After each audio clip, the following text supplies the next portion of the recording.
एक एक गांव गांव, डाणी डाणी, प्रत्येक ग्राम पंचायत तक मैं पहुंचा हूं और प्रत्येक कार्यकर्ता तक पहुंचा हूं। गांव की क्या समस्या है वो मेरे माइंड में नोट है। कम से कम मैं 4-5 हजार कार्यकर्ताओं का नाम मेरे दिमाग में आज से भी फिट है। प्रत्येक व्यक्ति को मैं पहचानता हूँ। यहाँ जहाँ तक यहाँ इतने कार्यकर्ता बैठे हैं जिसमें 80% मैं कार्यकर्ताओं को नाम से पहचानता हूँ। अभी तक मैंने चुनाव लड़ा नहीं है और चुनाव जीता नहीं है, परंतु मेरी कार्यकर्ताओं में जो स्नेह की भावना है, कर्तव्य की भावना है। आज मेरे कार्यकर्ता यहाँ इतने विराजे भगवान का रूप, एक पार्टी के नाम से, पार्टी के सिंबल से और गुणेश रावल के नाम से इतना स्नेह प्रेम की भावना से आप समय निकाल के यहाँ पधारे हैं। महत्वपूर्ण समय है, खेतीबाड़ी का समय है। विधानसभा क्षेत्र का पूरा सर्वे किया और यहाँ जो प्रत्याशी रहे हैं, एमएलए रहे हैं, उनका भी मैंने सर्वे किया। ये सोजत विधानसभा क्षेत्र आज हमारे परंतु मैं इस पॉइंट को वापस रिपीट करना चाहता हूँ। सोजत विधानसभा क्षेत्र जिसमें दीवान का प्रथम लेना था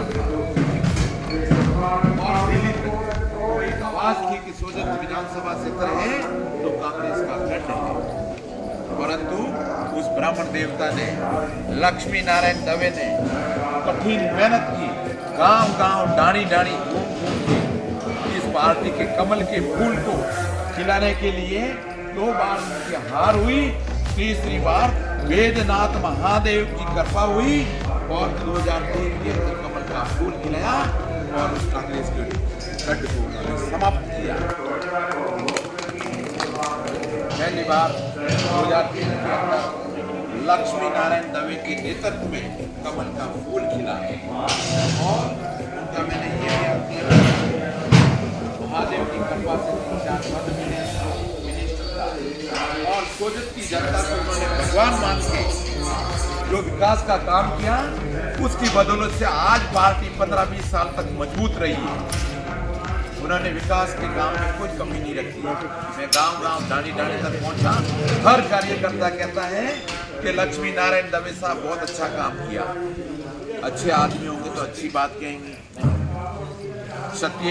सत्य कभी मिट नहीं सकता, धर्म कभी अधर्म नहीं हो सकता, परेशानी जरूर आती है। तो लक्ष्मी ने मेहनत की और पार्टी की सीट भी जरूर हुई।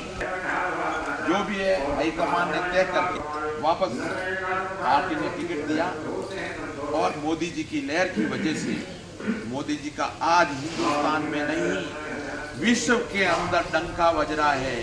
पूरा विश्व के बड़े बड़े, जब मैं स्टूडेंट लाइफ में था तो मैं हिस्ट्री का स्टूडेंट भी रहा हूँ और पॉलिटिकल साइंस का स्टूडेंट भी रहा हूँ। तो जब विदेश नीति, जब हमारा भारत एक शांति प्रिय देश के नेतृत्व में आता है, पंचशील के सिद्धांतों पर चलता है, पर मोदी जी के नेतृत्व में आज पूरा विश्व के अंदर आज भारत का बहुत बड़ा नाम है। मोदी जी का नाम है और भारत का बहुत बड़ा नाम है। देश विदेश में भी मान सम्मान मिला है। उन्होंने ऐसा कार्य किया है। कार्यकर्ता हो, आपके अंदर एक धर्म, हिंदुत्व की भावना से, सनातन धर्म की भावना से आप में कमल का फूल खिलाने का जोश है। आप मेहनत करोगे। हमारे 2 भाई साहब ने मुझे विश्वास दिलाया कि पार्टी किसी को भी सिंबल दे, हम उनके साथ हैं और कमल के फूल के साथ। तो मेरा भी वादा है, मैं पार्टी के साथ हूँ, इस कमल के फूल के साथ हूँ। अलग से मेरी कोई भावना नहीं है। मेरा काम है, कृष्ण भगवान ने गीता के अंदर उपदेश दिया था कि कर्म करते जाइए, फल की इच्छा मत कीजिए। मैं कर्मशील व्यक्ति हूँ और मेरी कर्म भूमि मानता हूँ। ये सोजत विधानसभा क्षेत्र मेरा परिवार है। मेरे से बड़े हैं, मेरे दादा के समान हैं। मेरे से और बड़े हैं, वो मेरे पिता के समान हैं। मेरी उम्र में मेरे भाई के समान है, छोटे हैं मेरे पुत्र के समान है। ये मेरा सोजत विधानसभा क्षेत्र 2,45,000 वोटर्स मेरा एक परिवार है और एक परिवार होने के नाते मैं कर्म भूमि मानता हूँ। इस सोजत विधानसभा क्षेत्र को मेरी जन्मभूमि, कर्म भूमि, मेरा जन्म सोजत विधानसभा क्षेत्र में ही हुआ। आपसे निवेदन कर देता हूँ, मैं बाहर का कहीं नहीं हूँ। मेरा मूल निवास विश्वजित विधानसभा क्षेत्र का है और मैं इस कर्म भूमि को मानते हुए मैं कर्म कर रहा हूँ। फल की इच्छा नहीं कर रहा हूँ, परंतु पार्टी में मुझे पूर्ण विश्वास है, मोदी जी में मुझे पूर्ण विश्वास है, योगी जी में मुझे पूर्ण विश्वास है कि वो दूध का दूध और पानी का पानी करेंगे और कर्मशील व्यक्ति को टिकट देंगे। इनके पास 5 साल मिले हैं और मात्र 6 महीने में घोषणा करेंगे। ये ओनली घोषणा है, धरातल पर कुछ नहीं है। इस कांग्रेस सरकार से, ये निरंकुश सरकार है, ये अत्याचारी सरकार है, ये किसान विरोधी सरकार है, ये नारी जाति विरोधी सरकार है। बहुत सारे इसके अत्याचार हो रहे हैं, छोटी छोटी बच्चों के साथ बलात्कार हो रहे हैं, महिलाओं के साथ गैंग रेप हो रहे हैं, महिला अपराध बढ़ रहा है, किसान परेशान है, समय पर बिजली नहीं मिलती, युवा साथी परेशान हैं।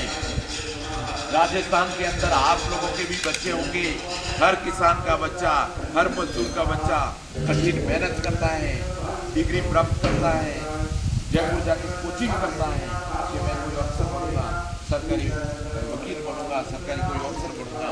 परंतु जब रात दिन 24 ही घंटा मेहनत करता है, वो समय हमने भी गुजारा है।